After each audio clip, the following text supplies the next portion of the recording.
citizens of Monkey Kingdom had grown horribly disheveled. Although their princess remained well-kept, she was emotionally a jumble, until the bottle arrived, the marvelous magical bottle. Booyah bowed to his sister, addressing her as Your Majesty. He presented the bottle to a nearby lady-in-waiting, who doused it with industrial-strength disinfectant before allowing it to touch Xuanwei's exalted flesh. The princess opened the bottle gingerly. When a small corkscrew shape emerged, her anguish subsided. Why had she worried so? She knew bourgeois could be counted upon. Xuanwei called for her favorite scented oil, banana, of course, which she used to dampen both her tails. Then she twisted them into a ringlet, something a trifle, porcine, and fastened it top and bottom with red silk bows. Booyah, who fancied himself a style maven, applauded wildly. He boasted of the careless mishap that gave rise to this burgeoning tail trend. If he hadn't dare risk all, so he claimed, passing the magic bottle to and fro, this bold fashion statement might not have been made. The princess chose to ignore this braggadocio. She had important monkey business to attend to. Booyah sulked downstairs, disappointed but undeterred. Back at the palace, he assured himself, recompense awaited. Meanwhile, indemnity was being plotted in the dungeon. The clever Chu-Shi had quick-dried an entire bunch of bananas, far more fruit than was needed to spell out a single sentence in smoke. He lit a plentiful pipe for Booyah, who greedily inhaled its delicious vapors. The prince puffed away until his lungs were aching and his head was spinning. Intoxicated by the fumes, Booyah wandered farther and farther out of his never-quite-right monkey mind. The message he purported to enclose was as such: Fort's cat's worsening. The message he sloppily stuffed into the bottle was incorrect, not only wrong, but improper. And since unseemliness was typical of Booyah, his intentions were misunderstood. Sorbet took the magic bottle, still warm with banana breath, directly to the royal palace. When the king and queen received it, they were unduly alarmed. In Monkey City, bottled messages were reserved for calamitous occasions. There was nothing dire about the situation Booyah described.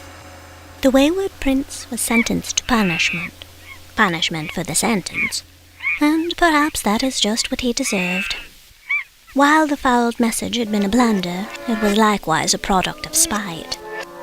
Under the heady spell of banana smoke, Booyah could not disguise his envy of Xuanwei, Monkey Kingdom's heir apparent. He was caught in a vicious circle of offense, which, upon return home, would push him to an ultimate downfall. But for the interim, Booyah's delinquency would persist, and Zhuong was to be its latest mark. Xuanwei had allowed her brother to assume the butler's post, hoping to distract her guest from the want of feline service. And Booyah was an ardent greeter, boisterous but kind. He eagerly escorted the Hog King to the fortress dining hall. Though her brother's table manners were cause for concern, Xuanwei hadn't thought it possible to disrupt a meal fit for a pig. But time and little of it would refute this supposition. The Hog King's valet bespoke, on His Majesty's part, a bare minimum of royal treatment. All that was required to please Zhuong was a trough filled to the brim, and accordingly dinner was served. No silver, no china, no linen, not even a table and chairs, just a giant trough that spread across the room, end to end. As Xuanwei was to discover, while pigs might not be traditionally polite, they do have a swinish sense of decorum, their own particular porcine etiquette. And when a hog's manners are breached, albeit accidentally, he is bound to perceive indignity. Zhuong was nothing less than a gentleman, or gentle pig. He came bearing gifts, a beautiful hoof-stitched tapestry made by the young hog princesses, and a handsome football made from several dukes long past. Buyao, who was wild for sports, could not contain his enthusiasm, nor could the dining hall, which was somewhat shorter than a football field.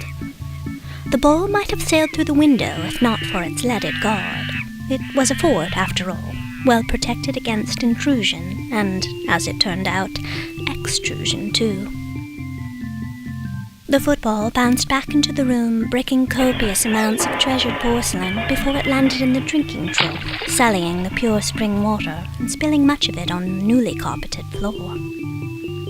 With the cats under isolation, there was no ready servant to tidy the mess.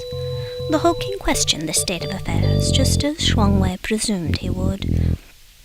But before the princess could respond with a well-plotted contrivance, Buyao, the superior schemer, intervened with a bit of his usual bluster.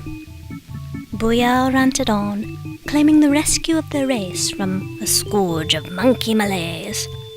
Rather than turning a deaf ear, a blind eye, or a cold shoulder, Shuangwei warmly welcomed her brother's hot air, though she worried for Zhuong, who, like all pigs, was unable to perspire.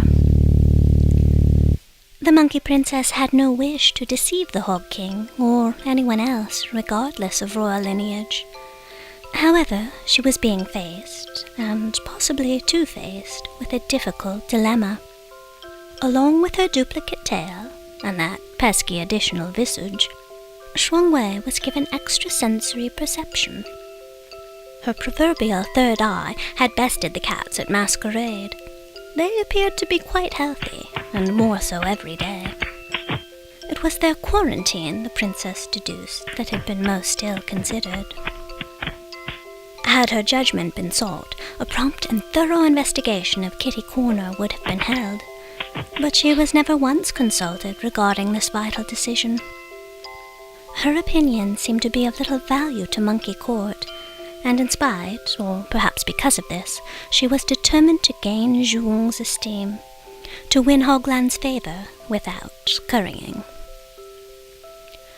While Shuangwei had hoped to keep the dinner absolutely kosher, she now braced herself for a lapse in honesty.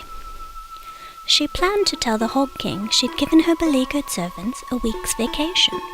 She would justify this as an experiment, a means to ascertain whether the cats could be driven harder if allowed the occasional holiday. But Zhuong was never to hear of this proposed cat recess. Did an earful of mud prohibit him? In so many words, so very many, yes. Zhuong listened courteously as the braggart monkey prince ascribed himself the simian's salvation. The Hog King, who complained of a delicate constitution, politely requested depictions of illness be withheld. But the heedless Buyao jabbered away, embellishing his story with ever more gruesome detail. As the misdiagnosed St. Vitus dance epidemic surpassed bubonic plague in gore, Zhuong exchanged his blush for a ghostly pallor. Shuangwei was kept on her toes, no hyperbole. She nimbly leapt up and dashed to the garden where she plucked 2 ripe red apples. One she fed to the Hog King to settle his nausea.